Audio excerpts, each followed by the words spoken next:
తెలంగాణ రాష్ట్ర వ్యాప్తంగా village revenue అసిస్టెంట్స్కి సంబంధించి పర్మనెంట్ చేయాలని గతంలో ఆందోళన చేపట్టారు. దానిలో భాగంగా కొంతమందికి ఇప్పటికే శాశ్వత ఉద్యోగులుగా నియమించడం జరిగింది. అయితే రాష్ట్ర వ్యాప్తంగా ఇప్పటికి దాదాపు 4,000 మంది వీఆర్ఏలు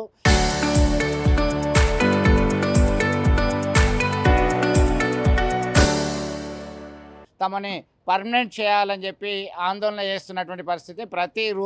వారం వారం నిర్వహించేటువంటి ప్రజావానికి సైతం వచ్చి వినతి పత్రాలు ఇస్తున్నారు. కొంతమంది ఆందోళనకు సిద్ధమైనటువంటి పరిస్థితి మనతో ఉన్నారు. వాళ్ళకి సంబంధించి సమస్యలు ఏంటి, ఏం కోరుకుంటున్నారో చూద్దాం. చెప్పండి, ఏంటి అసలు మీ సమస్య ఏంటి, ఏం కోరుకుంటున్నారు? మేము 61 అనే బోబిఆర్ఏలు.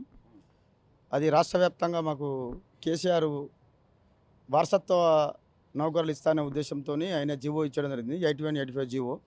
దానిలో మా తండ్రులు తాతల కాంచెలు పనిచేసినారు కనుక మాకు ఉద్యోగంలో ఇస్తామనే ఉద్దేశంతో మాకు జీవో ఇస్తే ఆ జీవో ఇప్పుడున్న గవర్నమెంట్ ఇంప్లిమెంట్ చేసి మాకు జాబులు ఇవ్వడం లేదు. ఇందులో 16,000 మందికి అది ఆర్డర్లు ఇచ్చారు, వాళ్ళ నౌకర్లు చేస్తున్నారు. మాకు ఇప్పటికీ 22 సంవత్సరాల నుంచి ఇప్పటివరకు మాకు తింపుతూనే ఉన్నారు. మేము ఎక్కడికి పోయినా ఆఫీసర్ కూడా మమ్మల్ని పట్టించుకోవడం లేదు. రెండోది ఏమంటే మేము పని చేస్తున్నాం కూడా, మా వారసత్వం మా తండ్రులు వృద్ధులు అవ్వడం వల్ల వాళ్ళు ఓని స్థానంలో మేము పోతున్నాం, మేము పని చేస్తున్నాం. ఇప్పటికీ మమ్మల్ని ఎవరు సహకరించట్లేదు, మాకు జాబులు ఇవ్వట్లేదు. అదే పద్ధతిలో మమ్మల్ని మాకు బాగా ఒత్తిడి ఏర్పడుతుంది, మా పిల్లలు తల్లులు వల్ల ఒత్తిడి ఏర్పడుతుంది. దానివల్ల మాకు తొందరనే ఈ జాబులు ఇచ్చి మా కుటుంబాలను ఆదుకోవాలని మీ ప్రభుత్వాన్ని వినవించుకుంటున్నాం. అంటే గతంలో ఎంతమందికి ఉద్యోగాలు ఇచ్చారు, ఇప్పుడు ఎంతమంది? 16,000 మందికి ఇచ్చారు. 16,000 మందికి ఇచ్చారు, ఇంకా 4,000 మందికి ఇవ్వట్లేదు. మంత్రుల దగ్గరికి పొంగులెట్టి అందరూ తిరగడం జరుగుతుంది, ధర్నాలు చేస్తున్నాం, అన్నీ చేస్తున్నాం. ఏది చేసినా కూడా వాళ్ళు ఇవ్వట్లేకపోతున్నారు.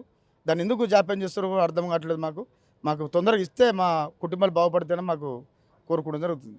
మిగతా 4,000 మందికి సైతం పర్మనెంట్ చేయాలని చెప్పి కోరుకుంటున్నటువంటి పరిస్థితి. ఇప్పటికే మంత్రులని అధికారులని పలుమార్లు కలిసినప్పటికీ వారు పట్టించుకోవట్లేదు అని చెప్పి వాపోతున్నటువంటి పరిస్థితి. మరొక వీఆర్ఏ ఉన్నారు. ఏంటి అసలు మీ సమస్య? మీరంతా సిస్టమేటిక్గా పోయి కలుస్తున్నారా? కలిస్తే కూడా ఏమని వస్తుంది వాళ్ళ దగ్గర నుంచి ఫీడ్బ్యాక్? మేము ప్రతి నెల ఆఫీసర్లందరినీ వస్తున్నాము. ఇక్కడ లోకల్లో కాకుండా హైదరాబాద్ కూడా వెళ్ళడం జరిగింది. హైదరాబాద్ ధర్నా చేపట్టడం జరిగింది. ఏది ఏమైనా కానీ పై అధికారులు కానీ మంత్రులు కానీ ఎవరు పట్టించుకోవడం లేదు. 61 అబవ్ వీఆర్ఏ వారసులం మేము.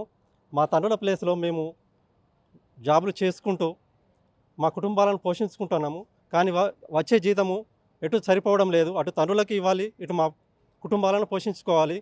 కాబట్టి ప్రభుత్వము మాపై దయతలంచి తగు చర్యలు అనగా మా ఉద్యోగాలను పర్మనెంట్ చేసి మాకు ఉపాధి కల్పించాలని కోరుకుంటున్నాం. మొత్తం మీద ఇప్పటికే చాలా రోజుల నుంచి మంత్రులని అధికారులని కలిసినప్పటికీ ఎవరిని ఇదివరకే 16,000 మంది ఉద్యోగాలు చేస్తున్నారు, పర్మనెంట్ అయిపోయింది. మిగతా 4,000 మందికి ఖచ్చితంగా త్వరలోనే ఇవ్వాల్సిందిగా కోరుతున్నటువంటి పరిస్థితి. వాళ్ళకి సంబంధించిన ఒకవైపు పేరెంట్స్ని చూసుకోవాలి, ఫ్యామిలీని చూసుకోవాలి, మిగతా వచ్చేటువంటి ఆదాయం తక్కువగా ఉంది. కాబట్టి అరొకర జీతంతో వాళ్ళు చేసేటువంటి విధుల కంటే మేము కాస్త ఎక్కువనే చేస్తున్నాం అనేటువంటి అభిప్రాయంతో ఉన్నారు. ఖచ్చితంగా తమని పర్మనెంట్ చేయాలని చెప్పి కోరుతున్నటువంటి పరిస్థితి.